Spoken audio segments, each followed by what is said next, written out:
G'day. Welcome back to Griffetts Garden. In fact, Happy New Year to everybody.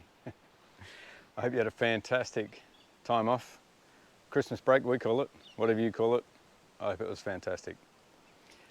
Looks a little bit different around here at the moment, and certainly it's been very hot and very dry, and you'll notice that as we have a look around for the latest weekend walk around. Today, doesn't look it now, but it was 36 point something degrees Celsius. And for those that use the F currency, 97, so it's quite hot. But today's not the only day that's been hot. It's been like this for some time. And again, you'll notice that just looking around as we have a look. However, we are looking at some rain tomorrow, probably only 5 to 10 mils. So not really enough to, it'll be enough to settle the dust, but probably not enough to give any real help to the garden. Certainly will a bit of a reprieve from the heat, but you can see here out to the west, there's a bit of weather coming in, so that's probably the precursor to potentially a little bit of rain tonight, tomorrow. In fact, I think I can feel a couple of drops right now. Anyway, hence the hose. Now, if you want to kill your vegetables, use this. Unless, of course, they're beans and the like. They don't mind being watered on top. I'll do another video about this another time, but beans don't mind it. Let's get to the beans shortly. Zucchinis, however, if you want to kill your zucchinis, use this.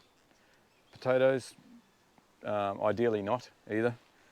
So anyway, let's have a bit of a catch up. I'll just drop that there. So I brought my little cheat sheet with me to remind me when all these things went in the ground, not just here, but over there and everywhere. To give you a bit of an idea on how long things actually take to grow, and certainly we are about to jump into the peak production period for us, peak picking period for us here in the Australian Capital Territory. What are we, early January now? We are pretty much heading into the guts of summer, and definitely hot, dry conditions are what we'd expect. But what you can see here, and I'll grab you and we'll go and have a look, but a little bit closer, is the beans right here. We still have the potatoes over there, beans as in bush beans. And what you probably can't quite see is the zucchinis right here that are covered in lady beetles. So one of the good things about hot, dry summers is there's very, very little disease pressure. There still can be some pest pressure, but nowhere near as much as warm, humid, wet summers or conditions. We have had no mildew. I was going to say next to none, but absolutely none. Powdery mildew, that is, on zucchinis, on corn, on cucumbers, on anything else that can get it, even potatoes to an extent. We've not had one grub, so pest pressure has been really low. Disease pressure has been really low, with the only exception to that is the pests of the 28 spot lady beetle, and they are here on these zucchinis. Not really doing any damage, to be fair, but they have got into the cucumbers and sadly pretty much written them off again. I try to grow things as much organically as I can, so I'm trying to control those using eco oil or an organic deterrent to sucking insects. But I guess I probably haven't continued that frequently enough to get rid of them. So still me learning, and of course different conditions. So me learning, or you can always learn something, and if you don't apply enough pesticide or fungicide in my case ideally organically, then you can always lose out to those things. And sadly, you don't have enough to eat out of your own garden as much as you would like. Anyway, no, it's enough of me gibbering away. Let's jump in and have a look at the plants that we do have and show you where we're at, because there's a lot of greenery going on in our garden here at Griffetts Garden. So this is the bean patch, the bush bean patch. And you can see where they've just laid over where I've hit them with a water spray, but that's all good. But we've started picking these actually just late last week, and you can see in here there is a ton of flowers and some very nice beans. Heaps of beans. Now we've just started picking them, as I've said. These will continue. There's a lady beetle right there. We will continue to pick these probably for another, depends how you handle them, another month to 6 weeks or something like that. You should be able to see all the beans in there. Absolutely everywhere. Now, these are about 9 weeks old. So they went in around mid-November. And so we will get probably another 5 weeks of picking or something like that, maybe more. I'll keep an update on these things. So they're coming along very, very nicely. Beans are great, whether they're for you or whether they're for the dog, or no matter what you do with them. Potatoes in the background over there, that's the volunteer one, but you can see the other ones over the back. They're starting to yellow off, except for here.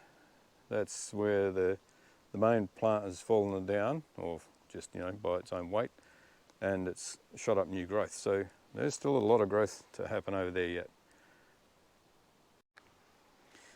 Now let's have a look at the 4 little zucchini plants that we put in that looked so minuscule in this bed when we started. What you can see here is some stakes and also a lot of space in here. You can also see a heap of zucchini. Now, I've tried to tie these up.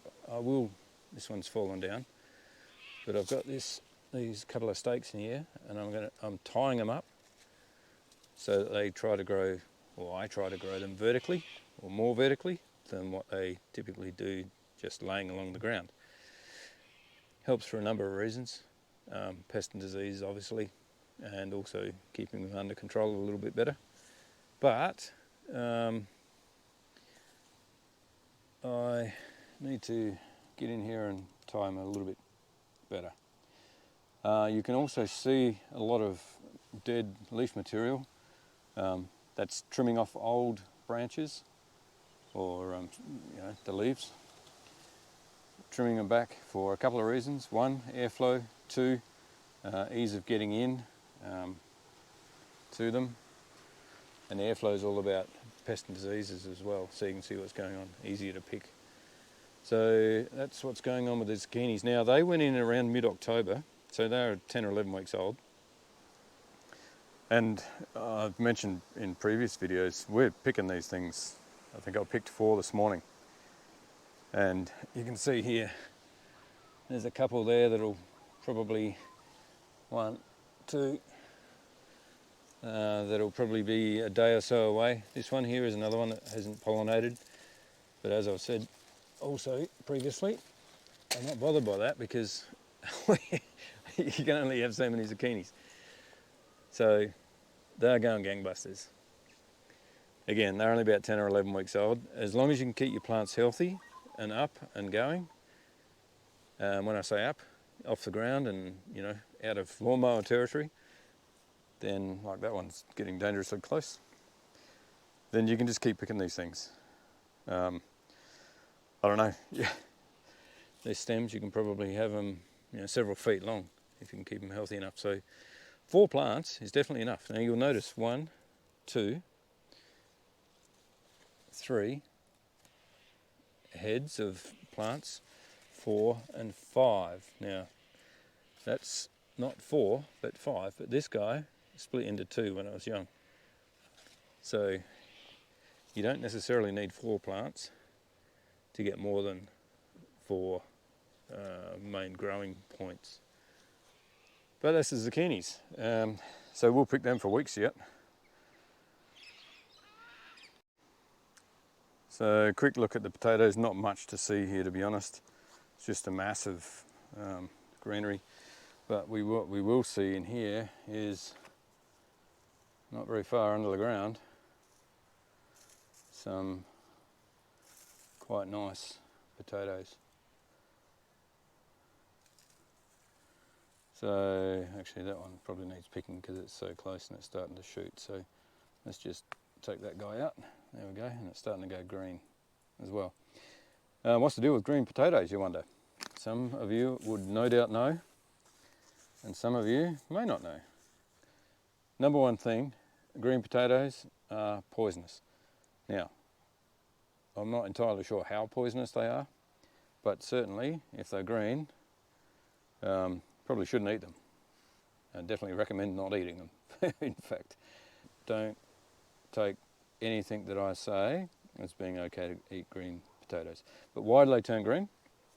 It's because, and you saw it sticking up just here, there's been enough exposure to sunlight to turn it green. Sunlight on tomatoes that are still in the ground and have been exposed is what turns them green. There's another one there actually, they're so close to the top. I need to, they're very, very close to picking. You know, that's a good size potato. We'll definitely do a video on what we dig out of this potato patch, and it's quite surprising how many potatoes you can get out of such a small area. Anyway, there's a small update on the potatoes for this year. Now, who remembers the famous KY1 Bush Tomato?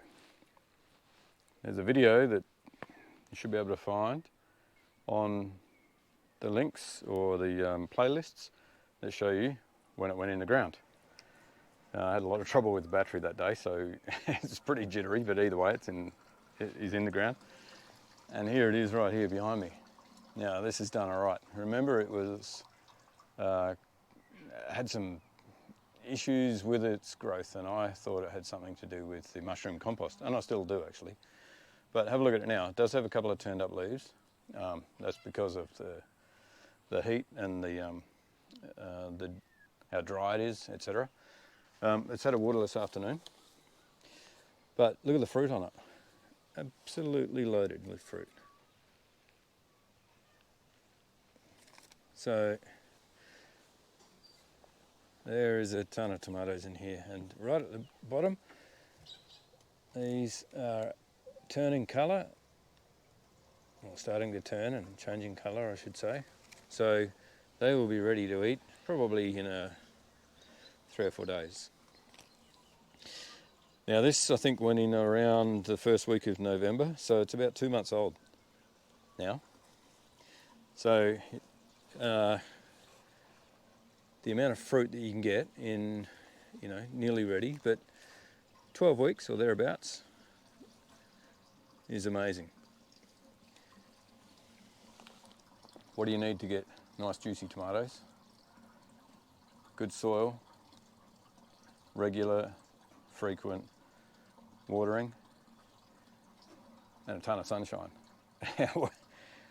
So you can try your best with the soil, as long as you're diligent with your watering and regular watering, so that you don't introduce blossom end rot and things like that. Sunshine comes for free. All you got to do is have them in the right spot, and obviously grow them at the right time of year. So the KY1 Bush Tomato is going to give us a lot of fruit this year. Here, very happy with these butternut pumpkins. Now, if you remember, I planted 1 or 2 butternut seedlings there. Butternut pumpkin, butternut squash, whatever you want to call it. Now, look at this guy. That's probably close to, I don't know, almost a foot long, I suppose. Can you see that one in there? That's even bigger. It's sitting on top of another one. You might not be able to make it out. There's another great big one over there. And there's a decent sized one right there. That's even bigger. Oh, look at that, there's another one. And as we go down, there's a piddly little one that I showed you once before. And oh, there's a good one. And off we go into the weeds and the dill. So this, as a butternut pumpkin is concerned, plant and yield, very good. Very happy with that guy. Remember the pumpkins? See the pumpkin patch down here? It's looking a little bit yellow. Everybody's looking yellow this year. But I'll give you a quick look at the biggest one that we've got so far. And there is the Queensland Kent. How much of the Queensland and how much of the Kent is in it, I don't know. But let's have a quick look at these guys. The pumpkins, they went in again in around about mid-November. So they're approaching, or they're around about 9 weeks old, same as the butternuts. And they got a ways to go yet, quite a way. Not so much that guy, but oh, see there one. There's one that did not get pollinated. So that guy won't grow or turn into anything useful. But if we have a sneak look around here, we should be able to find more. And I know there's one just around here, right there. So we've got 2 so far. Whether that's all of them or not, I don't know. If it is, it's a little disappointing, but sometimes that's what happens. Eggplant. Mid-November as well, I think. Yep, early November for eggplant. Now, these are a little on the small side at the moment, but as you go down, they get bigger. And, well, there's a lot of fruit on here, isn't there? Apologies if you can hear all the paper crunching, but these are not far away from being picked, to be honest. There is a telltale sign that we've already picked a handful of them already. Now, early November again, so these are 2 months old. And you can have eggplants in around about a couple of months. But also remember what we did to them with the cover to keep them in the warmth. And I said that I've never seen eggplants go so hard so early, and it was down to the cover that did that. So they're going quite well as well. Little update here on the big box corn. Look at this. They look pretty good. They were looking pretty insipid before, weren't they? And to be honest, a couple of them are still looking a little bit that way, but look how green they're getting, and that's the amendments that we put in. I might not have shown that when we did it, but certainly they are going quite good. It's only early days for those yet, but they are going, I'm quite happy with the way they're going. Now the sad story of the day is the cucumbers. They've been decimated by, not as bad as last year to be honest, but these are pretty much cactus by the 28 spot lady beetle. And I'm going to be surprised if we don't see any out here, but yeah, there's still some reasonable fruit on it. That's not one of them, but I think they may be guilty as well. But you come around here and you can see the leaves. Look at this one. So they just suck the life out of the leaf and it can't do its job properly. As far as the fruit's concerned, look what happens. Useless. Now, not so much useless in a home garden. Why? Chickens. There go the chickens. There's always a win-win somewhere if you look hard enough. Now, cucumbers, just quickly, because I reckon we're going to run out of power very soon. We can probably have a look, but they probably can't salvage anything out of those, so they're probably going to come out fairly soon. And you know, we got some good cucumbers out of them this year and did well, but that's something to improve on for me for next year. So now that's the quick trip around Griffetts Garden as a weekend walk around. Hopefully you've enjoyed that, and you can certainly see from over the shoulder shots how dry it is. Now again, we're expecting a little bit of rain tomorrow. We need it, desperately need it. There's only so much you can do to keep the garden green. Just soaking, you can't go past rain, right? Rain is such a fantastic thing. So hopefully we get some without any destruction, but hopefully we'll get some pretty soon. And as a final note, let's just say good day to the chickens. Hey guys. Hello. Hello. What have I got for you? Oh, Pat, look at that. Okay. Oh, no, it wants something to eat. This is where all any of the waste food goes that that we know that they eat. They love tomatoes. They love cucumbers. Watermelon they go bonkers on. That sort of thing. Eggplant not so much. Anyway, they're happy. Happy chickens. So, with that roundup done, the foreman's here to tell me it's dinner time. So, probably more so his dinner time than mine. But I hope you enjoyed that weekend walk around. It was a bit of a catch up. I know it was a bit of a gap between the last one at Christmas and now, but you know, everyone deserves a little bit of time off, and hopefully the next one won't take as long to punch out to you. So once again, I hope you had a fantastic Christmas period, or whatever you choose to call that, and celebrate that culturally, religiously, or any other way. We had a good bit of time off. It's hot and it's dry here in the ACT, and we are hoping for some rain. So if you need it, I hope you do too. If you've had enough, which I know some areas of Australia have, please pass some to us. So that's it from Griffetts Garden for today. Thanks for watching. We'll see you in the next one.